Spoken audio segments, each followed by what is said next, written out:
Hi, good morning, Patrick. My name is Mihiraa. Let's start the warm-up session. Do you think nurses should attend continuous nursing education? Yes, I do. The continuous nursing education program helps nurses to update themselves with the current practices in their profession. Moreover, nowadays, it is mandatory to have specific hours of continuing nursing education to renew the nursing registration. Hence, continuous nursing education is very important for nurses. What is your career goal after reaching your dream destination? Right now, I do not have any clear management goals.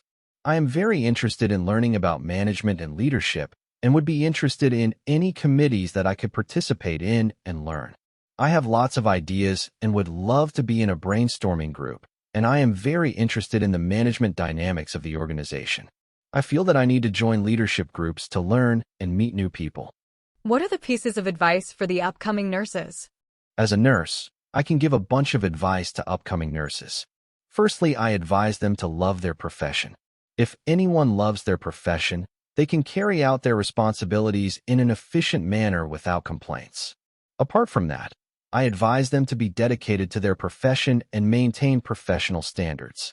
These are essential because a nurse should abide by nursing ethics on any grounds. These are a few pieces of advice that I would like to give to future nurses. What are the qualities that a nurse should possess? Of course, a nurse should possess a variety of qualities. First of all, she should possess excellent communication skills, which help them not only to gather clinical data, but also to maintain an effective relationship with other team members.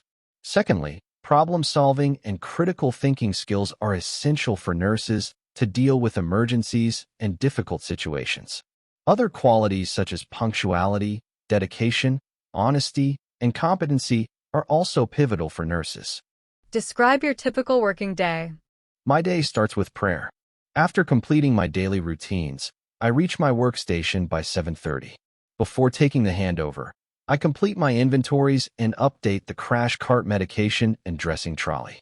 After receiving the handover, I interact with my patients to identify their health needs.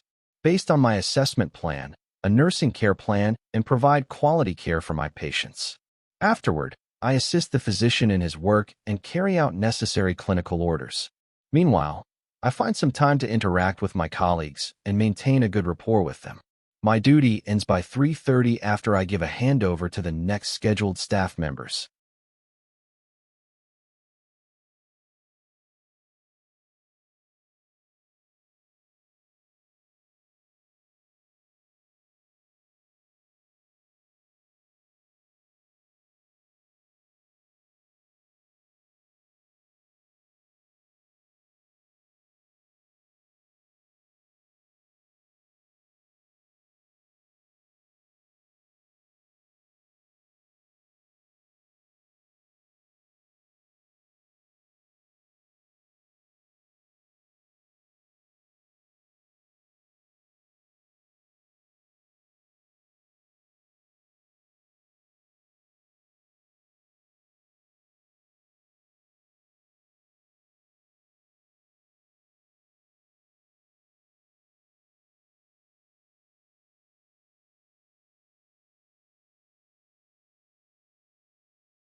Your preparation time is over.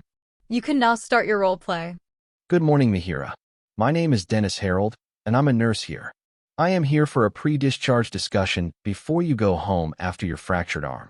How are you feeling about going home? Good morning, Dennis. To be honest, I feel a bit nervous because I live alone. I'm worried I might do something wrong and hurt my arm again.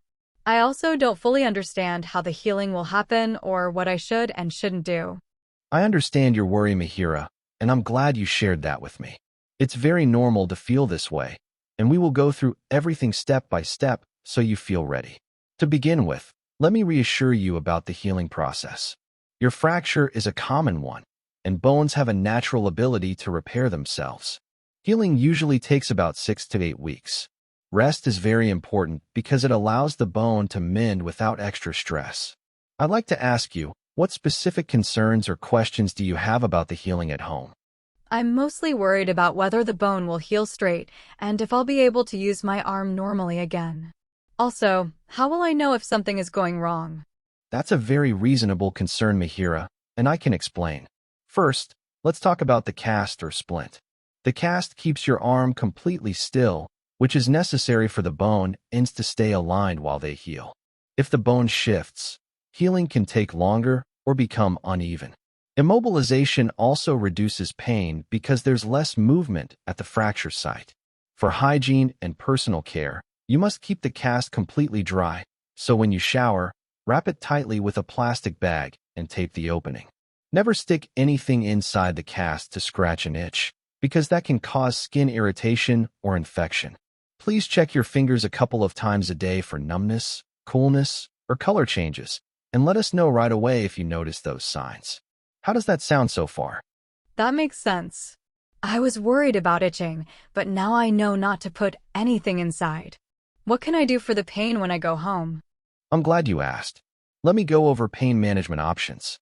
Mihiraa, you have been prescribed medication for pain, so please take it exactly as written on the label.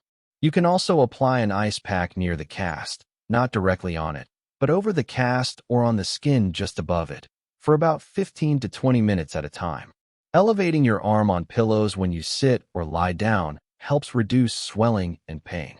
Other strategies include gently moving your fingers, which improves blood flow, and using relaxation techniques like slow breathing.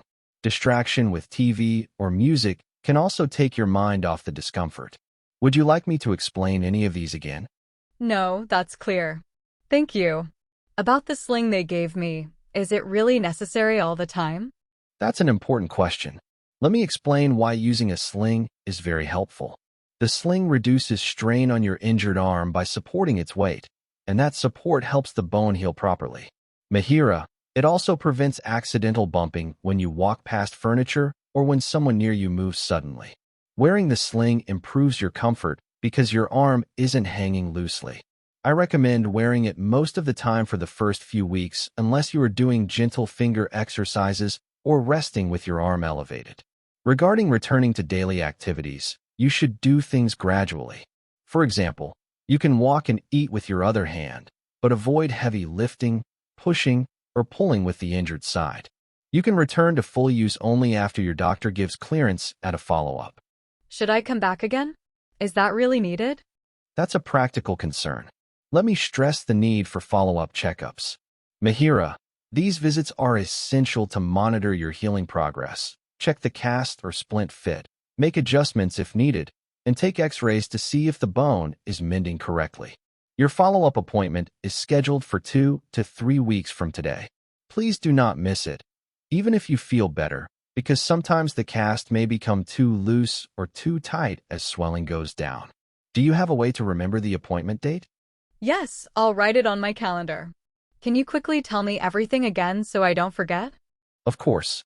To summarize for your clarity, you are going home after a fractured arm. Healing takes 6 to 8 weeks with rest. The cast keeps the bone aligned and still. Keep it dry, don't put anything inside, and check your fingers for numbness. For pain, use medication, ice packs, elevation, gentle finger movements, and distraction. Wear the sling to reduce strain and prevent bumping. Return slowly to daily activities. Avoid heavy lifting, and get help for cooking tasks.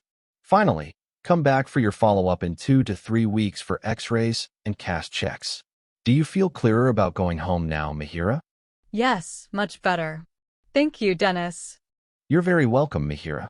Take care of yourself, and please call us if you have any worries before your follow-up appointment. Have a safe and comfortable recovery at home.